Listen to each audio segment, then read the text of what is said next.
Can you all hear me? It's better? All right, great. So yeah, thanks everyone for being here and sorry for the technical delays. So my name is Subhayan Mukerjee and I'm taking this masterclass on data storytelling for business.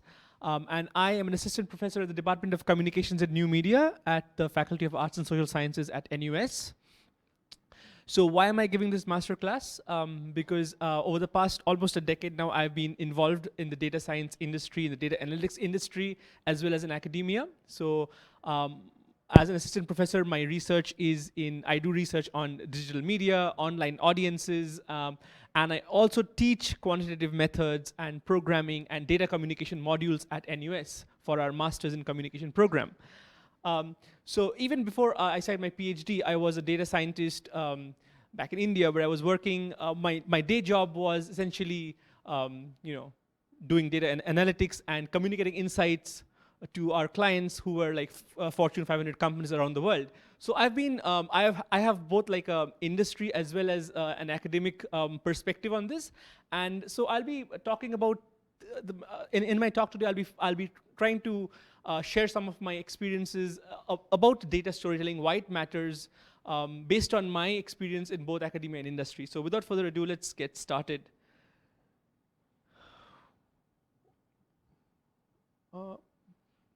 The clicker doesn't seem to be working, sorry. Let's see. This one, okay. Nope.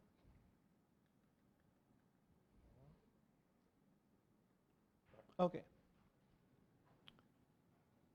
So, why data storytelling? Right? Why do we care about this new term that has supposedly come up over the past few years? So data storytelling, so this 2016 article by Forbes where they describe data storytelling as the essential data science skill that everyone needs. More recently, MIT, the Sloan School, they wrote this article on how data storytelling is the next chapter in analytics. And even more recently, in fact, last year, Tech Republic ran this story on why data storytelling in business matters more than ever.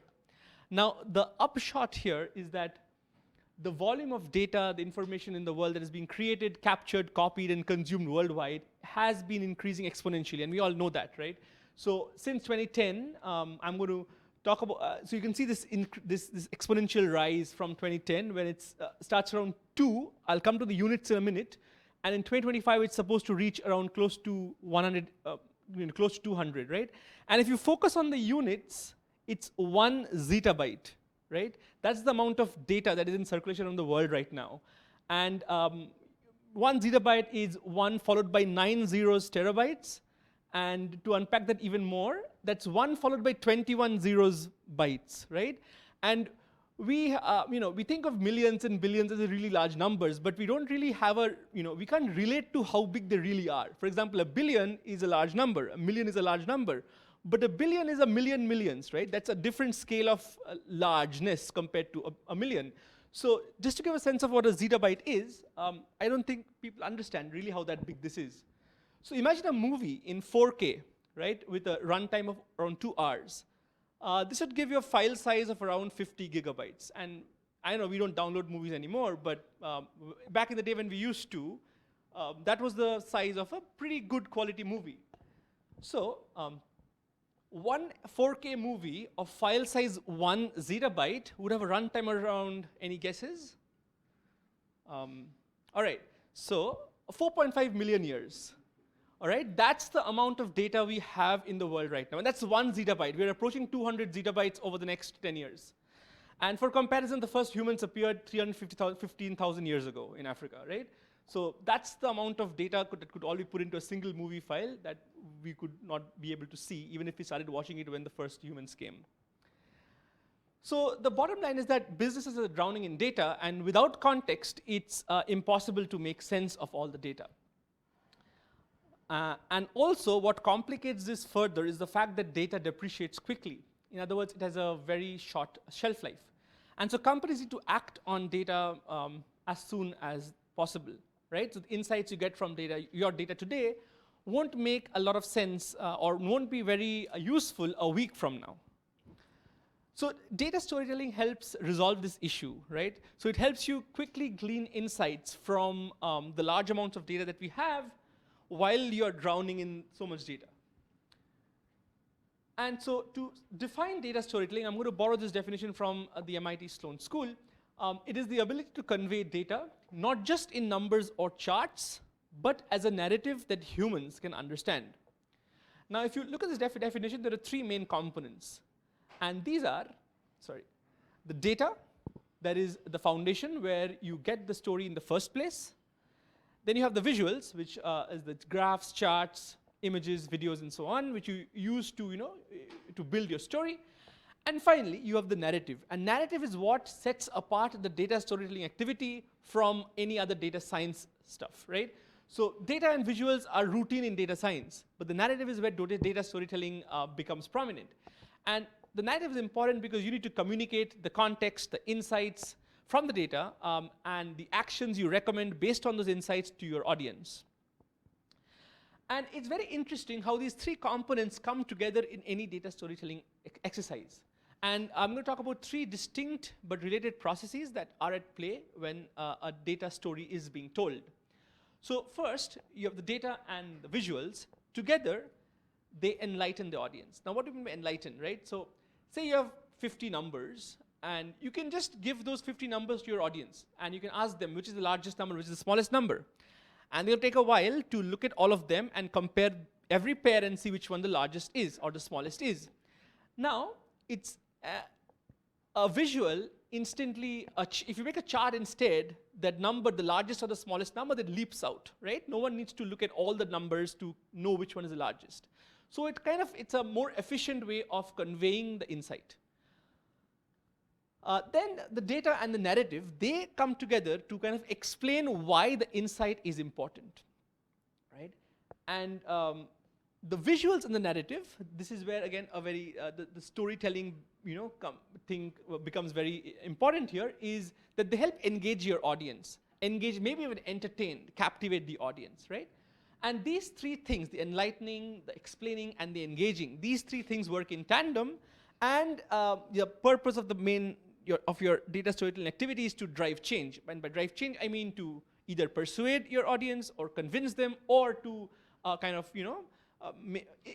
influence them in some way or the other. So to sum up, data storytelling is the ability to convey data, not just in numbers or charts, but as a narrative that humans can understand.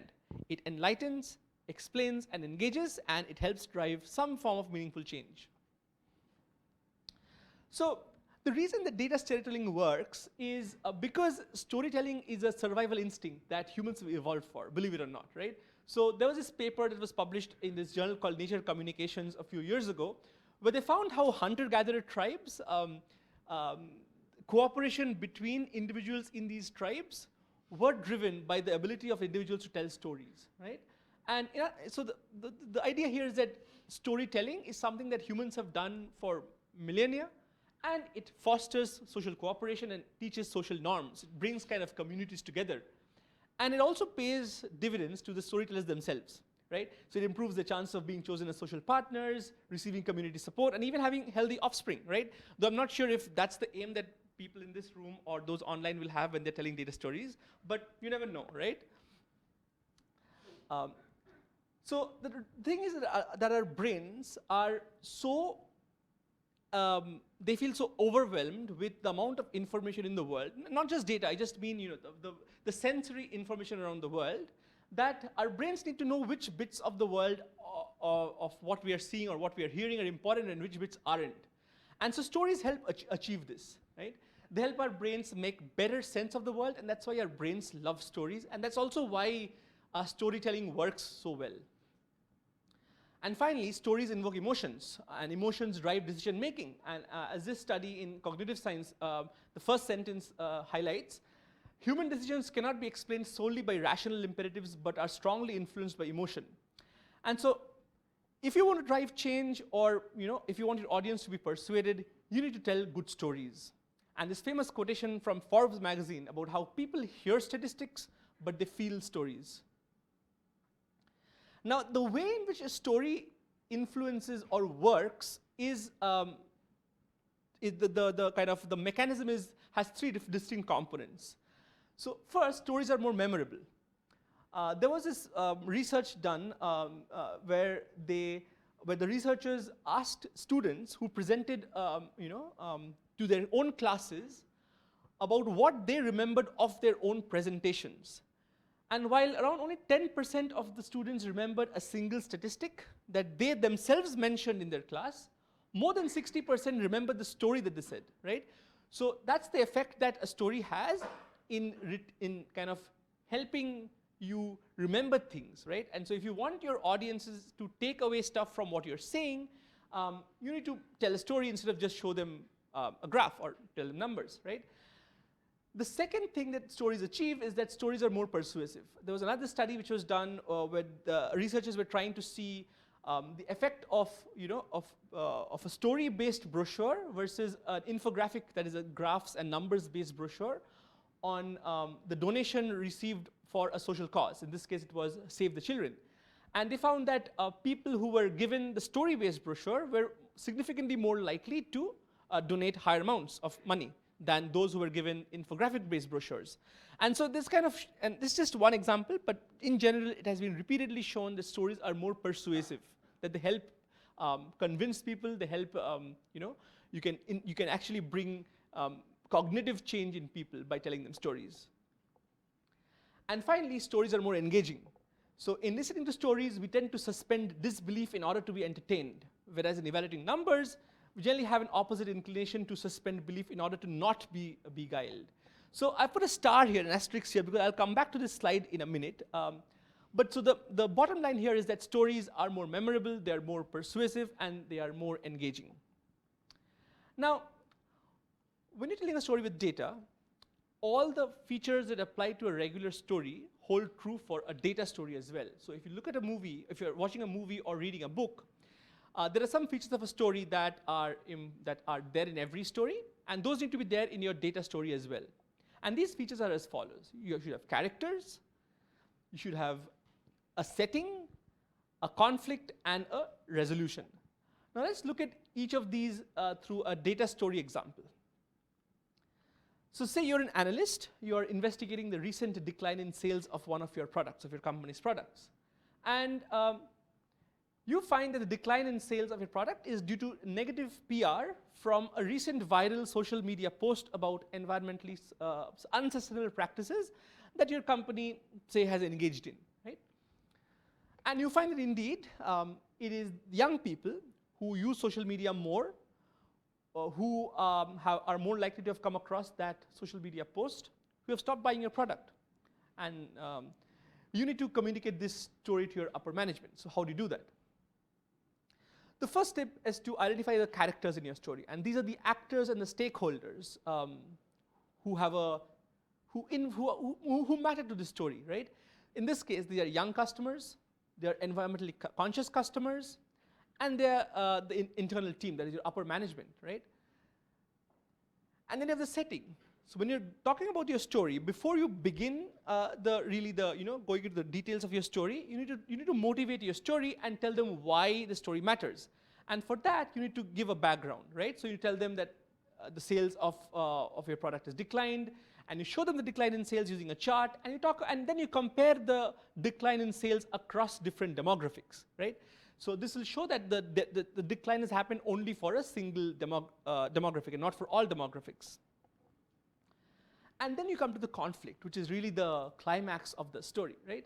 And here is where you identify the root issue, in this case, it's a viral social media post, and point to research showing how young people use social media more, and show a chart indicating how increasingly environmentally conscious young people also are.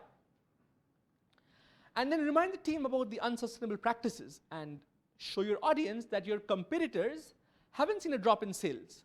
In other words, it is something that your company is doing that is causing the decline in sales among the young demographic, and not a market problem, right? And this is highly important to avoid making incorrect inferences, right? Because if you don't say that, then a very simple rebuttal would be, well, people aren't buying that product anymore. But that's not the case, right? Your competitors' products are still selling among young people, but your product isn't. So it's not a market problem, it's a your company problem. And then finally, you just can't identify the issue and that's it. You have to propose a solution. So which is where you come to the resolution of the story, right? Here you propose your solution, which could be pivoting to a different strategy, a better PR, and then showing charts indicating how the investment required to pivot to different strategy will pay dividends in the long run, and how it will be offset by the increasing market of growing market of environmentally conscious customers, right? So that's like a very simple idea of how a data story typically tends to work out in the corporate world. Now, so to sum up, we have characters, we have setting, we have conflict, and a resolution. All right, so we have learned so far that data helps you tell convincing, persuasive stories that people remember and they can be made to act upon. However, it's important to tell the correct story. And this is because data can be weaponized to mislead very easily. And so this brings me to what is perhaps the most important slide. That is, it brings me back to this previous slide that I said I would come back to, right? About how stories are more engaging. Because stories are so engaging, audiences can be fooled easily as well, right, with data. And that's where possibly the most important slides comes in, that ethics should be at the heart of any data storytelling activity. And while every data storytelling activity can be evaluated on a case-by-case basis regarding their ethical violations or considerations or the ethics more generally, there are certain ethical considerations that apply to almost every data storytelling activity or to any data science exercise that you might be doing. The first is, don't cherry pick data by hiding data points that don't support your message. And so what do we mean by this? This means that, if, for example, going back to the story of declining sales of your company's products, right? So if someone asks you how's the sales going, you can just theoretically you can remove the young demographic and show that that sales are increasing, but then you would be doing a disservice to the audience because they wouldn't be getting the whole picture, right? So you can't just show the selective data that supports your message. And don't mess with the scale or the labels to manipulate how your audience interprets the data, right? And I'm going to show an example about this in the next slide. More generally, do be transparent about your data and your own biases. Every single human being has their own biases, and we should be as cognizant of them as possible and make them clear as possible before we engage in any data storytelling exercise. So here is the example I promised of misleading labels and axes. So forgive me if this example is a bit too American, but it's a very useful illustration of how data can be used to mislead audiences very easily. So in September 2015, the US Representative Jason Chaffetz of Utah pulled this chart out and showed it to the president of Planned Parenthood, which you might have heard of, is a pro-abortion nonprofit in the US, right, during a congressional hearing. And he said, in pink, that's the reduction in the breast exams, and the red is the increase in the abortions. That's what's going on in your organization. So at first glance, the story is very clear, right? One has increased, one has decreased, and what he's implying is that one has happened at the cost of the other. But if you look at these numbers more closely, you will see that the red line goes up all the way to 327,000, while the pink line goes all the way down to 935,000, right? Which is more than 3 times the point where the red line ends, right? So in other words, yes, abortions have increased by 30,000, but the cancer screening has decreased by more than 1 million, right? And this difference is not commensurate here on the graph. You can't, so if this graph was accurate, then the pink line would really drop as much as it has, but the red line would not even rise even as much, half as much as it has been shown here, right? So in other words, to be fair, he removed the y-axis, so you can argue that he didn't, he was being honest maybe, but the idea here is he was being misleading, right? He didn't put the y-axis makes no sense, the numbers are incorrect, or the graph showing the numbers are incorrect, and it's conveying a message that at first glance is completely misleading. And this is what we mean by telling a misleading story with data, right? Okay, so, and this takes me to the topic of the spurious correlation, right? Now, I'm going to show you 2 lines here, the red line and the black line. They have a very high correlation, around 95%. And you'd think that they're related to each other, that one predicts or causes maybe even the other. But then you look at what those 2 lines are. The red line is per capita cheese consumption, and the black line is the number of people who have died by becoming entangled in their bed sheets, right? So without that information, you'd think that whatever these 2 trends are, they are probably, you can use one to predict the other. You can use amount of cheese the country has to predict the number of people who will die by getting entangled in the bed sheets. But then the moment you look at the context, you realize that this correlation is a spurious correlation. There is no reason for it to exist. It's just out of chance that it is there, right? And that's again why, okay, this is an extreme example, but this is true. This data is correct. And this shows why context matters when you're telling a story with data. I'll wrap up this section with this somewhat funny webcomic from XKCD about this guy showing this newlywed woman a graph of her number of husbands over time, right? So he tells her, yesterday you had 0 husbands, today you have 1 husband. So as you can see, by late next month, you will have over 4 dozen husbands. Better get a bulk rate on the wedding cake, right? So again, this is obviously not true, but the idea here is that you need to know the context behind the data in order to, whatever insight you mine from it for it to be meaningful, right? All right, so the final section of my talk, will focus on the skills you need to be a good data storyteller. And there are really the skills you need are evident in the name data storytelling itself. So first you need the technical skills, the data skills, which include spreadsheets like Microsoft Excel, Google Sheets, business intelligence and visualization tools such as Power BI, Tableau, and programming, right, like R, Python, and so on. But the thing is, these technical skills will make you, by themselves, they'll make you a data analyst, or at best, a good data scientist, but not a data storyteller, right? To be a data storyteller, you need to complement these technical skills with the soft skills, right? Which include things like editing, communication, and people skills. And editing, because you need to know which parts of the story to emphasize upon, which parts of the story to not include because they may not be relevant. Then being able to communicate eloquently, be it by writing or in speech, And finally, people skills, where you need to know the audience, and you need to cater, you need to kind of tailor your presentation or your data story in order to meet the requirements or the expectations of your audience, and audiences change all the time, right? But just having the soft skills will make you a good salesperson, good marketeer, or a good PR person, but not a data storyteller, right? In order to be a data storyteller, you need to be residing in that intersection, right? That's where you need to be. You need to be able to do the technical bit, the data science stuff, as well as the soft skill stuff in order to be a good data storyteller.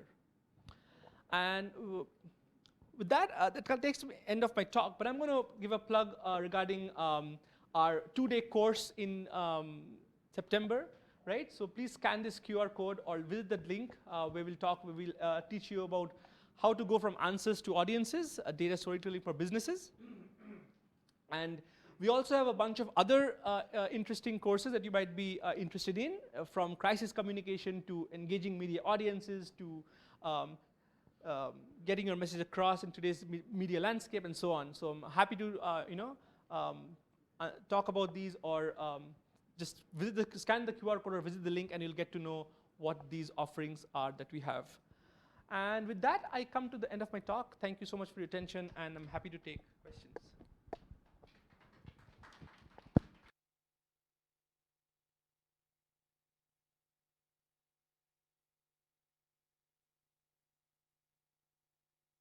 How much experience with coding and statistics do we need to begin effective data storytelling?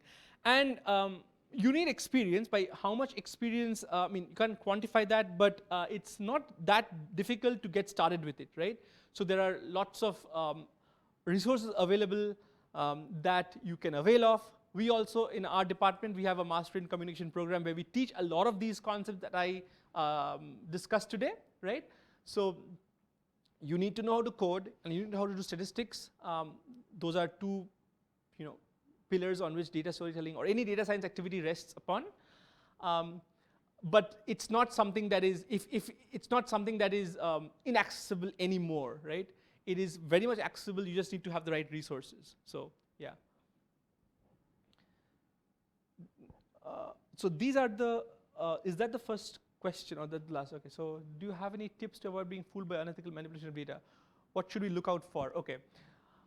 Yes. So you should always not give a knee-jerk reaction to any graph that you see, right?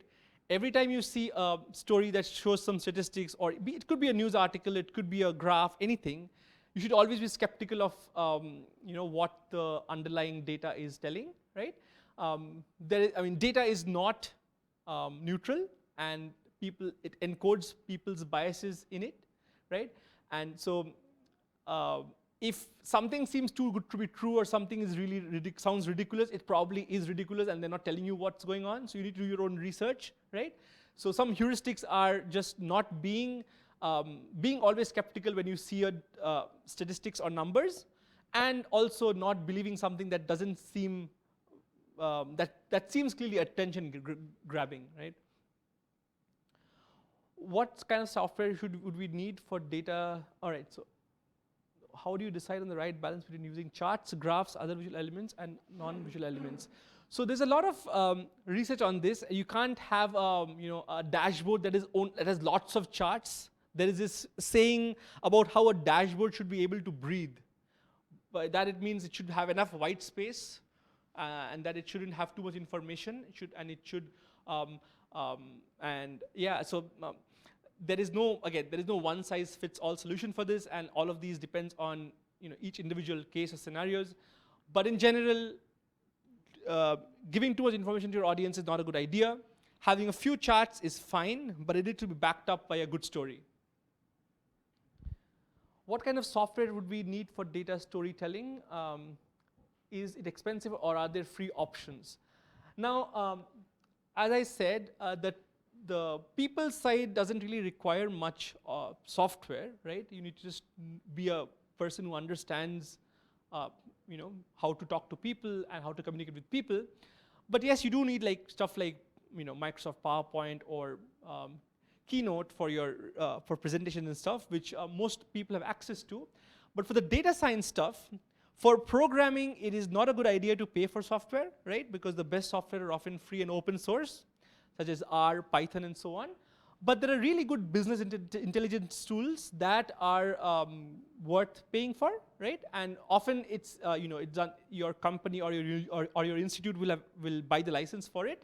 It's like Power BI or Tableau.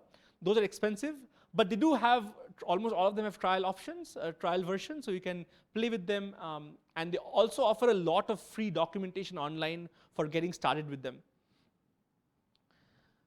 Is your data storytelling course accessible to beginners? So I teach a I teach a couple of courses that are related to this. One is coding for communicators, and the other is visualizing data. And in both of these, yes, they're very accessible to beginners. You don't need any prior knowledge of statistics or coding for those. So I'm happy to talk about those questions. So I think that's the end. I've been given the end signal. So sorry for the 2 questions I couldn't take. So yeah, thank you.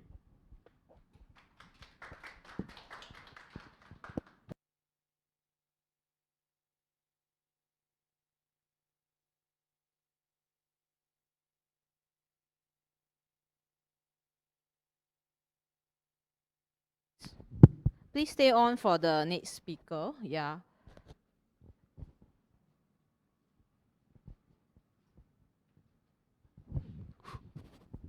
Okay, can you hear me?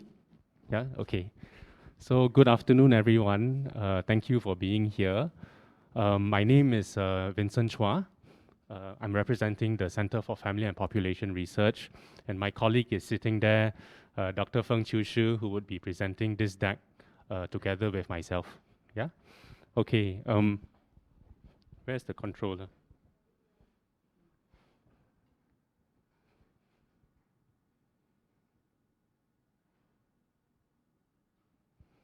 Okay, for better or worse, the demand for data literacy and skills has never been more urgent. Yeah, so that's the reality. 91% of businesses demand data literacy from workers, but only few provide training. Yeah, Singapore needs another 1.2 million workers trained in digital skills by 2025. That's according to a report. And growing digital skills gap, businesses indeed need to take action now. So what we want to do at the Center for Family and Population Research, or CFPR, is actually to recognize that there's a national need to plug the gap in skills, and we want to be able to play our part, right, by training practitioners to be able to access data, as well as, very importantly, to be able to analyze the data that they have access to in order to make sense of the data and to contribute in return to their own workplaces. Okay, so that is CFPR's. That is one of CFPR's mission.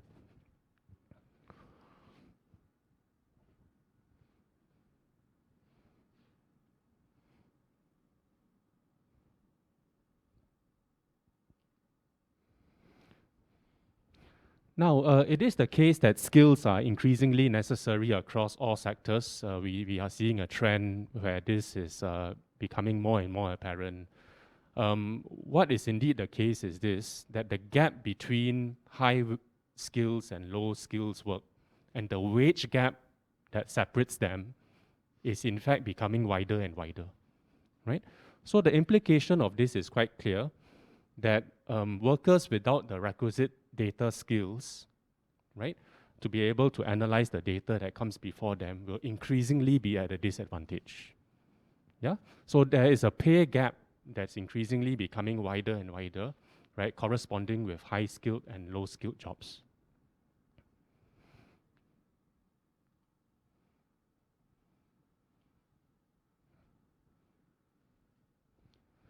Okay, data analytics is important not only in the sciences, right, but as well the arts and humanities, as well as the social sciences. Now, data is important for the social sciences because we are using the data that we have access to in order to solve social problems, right? So the data set comes to us, and based on our analysis of the data, we ascertain patterns, and the patterns will give a hint and a clue as to what are the solutions required to solve a particular social problem.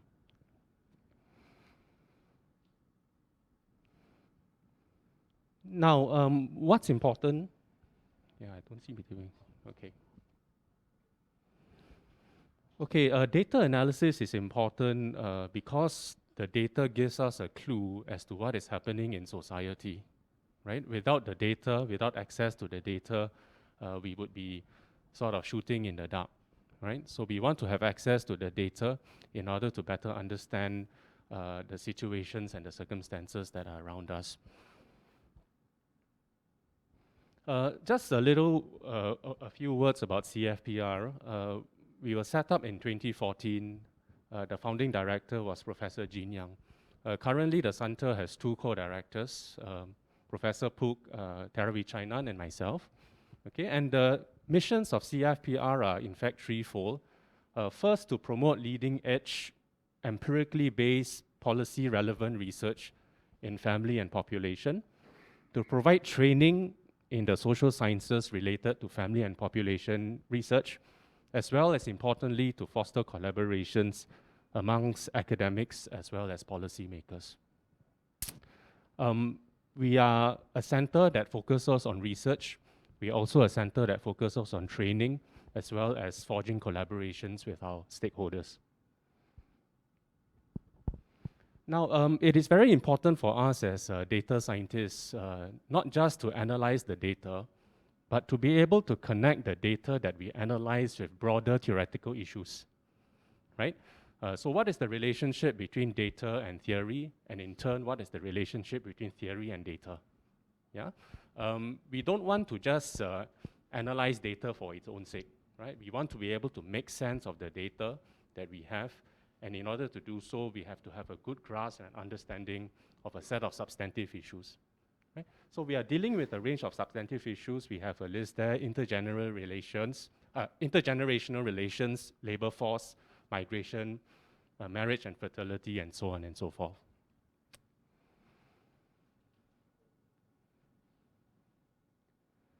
Now I'll end with this, and then I'll pass the time to Qiushi.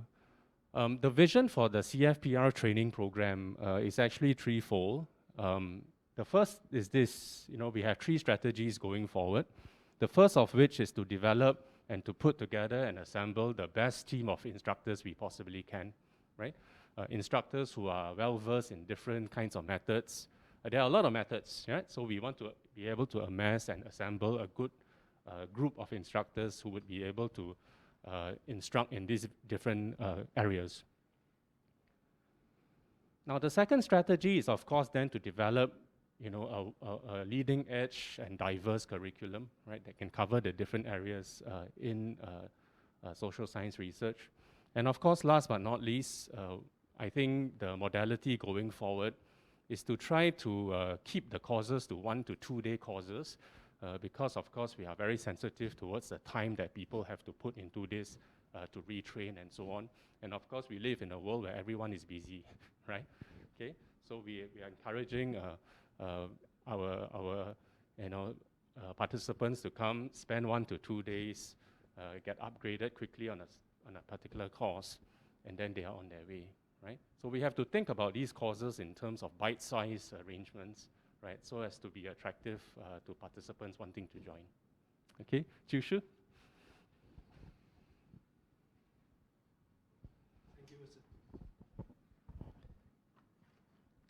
Hello, everyone. Thank you very much. It's really my pleasure to talk about our program. My name is Feng Qiushi. I'm from Department of Sociology, and I have been teaching social research method for more than 20 years, actually. Wow, that's a long time. And then it's really my pleasure to introduce you our program. And then since 2015, I have been helped develop the program under Professor Jin Yang, and now under Professor Vincent Chua and Puk. Let me give you some numbers about our program. Our program is really one of the major platforms for NUS to train social scientists and to train people who are interested to learn about social science method. So we have been conducting this program since 2015, and now this year is really the milestone for us. We reached the milestone of 1,000 participants. As you can see, even during the COVID period of time, we have a lot of students joining us to learn social research method. And our students are coming from everywhere. And many of our students come from the government organizations such as CPF, such as the Ministry of Education, Ministry of Law. And we also have a lot of private volunteer organizations. The practitioners really have the needs to learn how to do the social survey, how to analyze the data, how to operate the software. And we have a lot of students from those organizations. Our students really like our teaching. As you can see, we have 1,000 students, and these are just some of the representative comments or evaluations from them. They like our teacher, they like our modules, they like the way we can teach in a very effective way. And it's actually for Singaporeans, citizens, and PRs, our course is very cheap.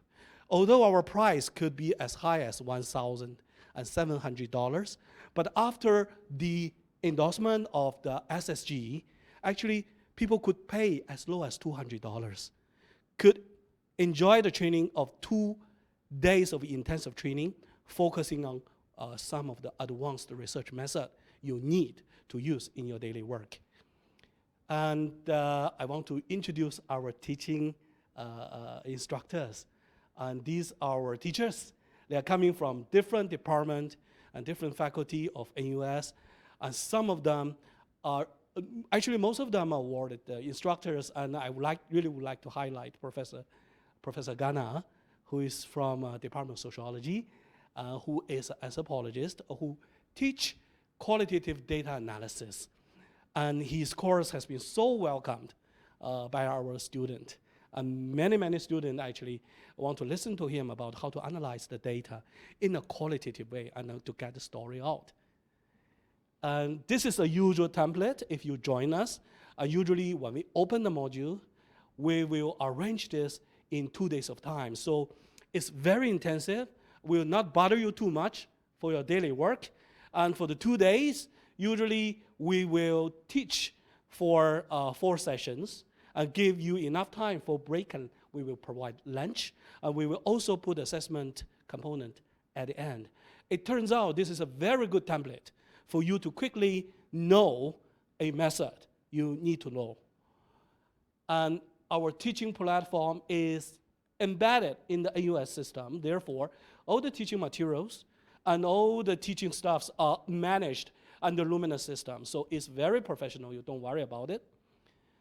And I want to say our program has been designed to cover a lot of different topics, and it will cater different learning needs at the advanced level or lower level. And also our courses are taught in a very highly contextualized manner. We will give a lot of examples and hands-on practice for you to learn. And that's why our course is so welcomed by our students. And we have a total of 40 research method modules. You can find almost all the methods you want to know in the market. We will have that. And we organize this in 3 tiers: the basic level, intermediate level, and advanced level. And our program kind of so comprehensive, covered most of the mainstream research method, and cover both qualitative research method and quantitative research method. This is the current schedule of us. You can see if you are enrolling to our training program for this summer, you're going to have these modules, including the very basic research design about survey and fieldwork, how to design a questionnaire or do sample, how to analyze data using the software of SPSS or data visualization with R, or how to qualitatively do some research, or how to do some research, particularly for child development. And in the middle level, you can learn some more advanced skills, such as doing regression analysis, also the GIS, the Geographical Information System, and also you can learn the method of qualitative analyze the archives and then the visual materials. And for a third level of social science method, you can have more advanced statistical trainings and more advanced qualitative analytical skills. For example, we recently released a module about big data machine learning and the qualitative analysis for business and policy making. We believe these modules are fairly comprehensive for you to learn what you want to know about how to do the data analytics for Singapore. And recently, Vincent and me, we developed this, we applied for this PC, the professional certificate. That means if you take these 3 modules in a row, we will issue you a professional certificate. And these 3 modules are actually build up a very solid and practical profile for you in the field of social data analytics. My students always say, hey, how can I choose the modules, Dr. Feng? You know, I always show them this map. I say, in order to analyze the social data, you need to have a curiosity and propose your research questions. And when you have the research question, you want to do something, you really want to analyze something, we cut it into 2 parts. One part is the data collection. It involves data collection in the field work, or data collection in an experiment, or data collection from a survey or experiment. After all of this, we will have courses for you to analyze the collected data in order to reach some kind of conclusion. And these modules are highly in line with this kind of pedagogical design for you to create various pathways for you to learn, either in the basic level, intermediate level, or advanced level. That's my last slide. And for those who are very keen to learn, refresh, expand, and upgrade your skills in social research, social data analysis, and evidence-based planning, this program is designed for you. And we believe our carefully and professionally designed program will greatly facilitate your learning journey towards the mastery of social science research method and skills. And lastly, we sincerely wish, as scholars and researchers, we hope our effort for this program could greatly enhance the human capital capacity of Singapore and accelerate the development of Singapore in the new digital age. Thank you very much. That's the end of our presentation. Yeah. I guess we can have some Q&A. Yeah. Winston, you want to join me?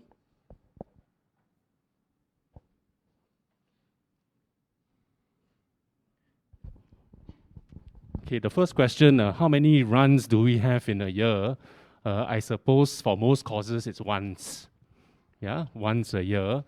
Most of the courses are run during the summer months, from May to July. Okay, but there have been instances whereby some of the courses are actually held in December, depending on the enrollment. You know, if we don't have a sufficient enrollment in the summer months, we may choose to bring the courses over to December, so that at least every course gets a chance to have it once in the calendar year. Yeah. So on average, I would say 1 run per year.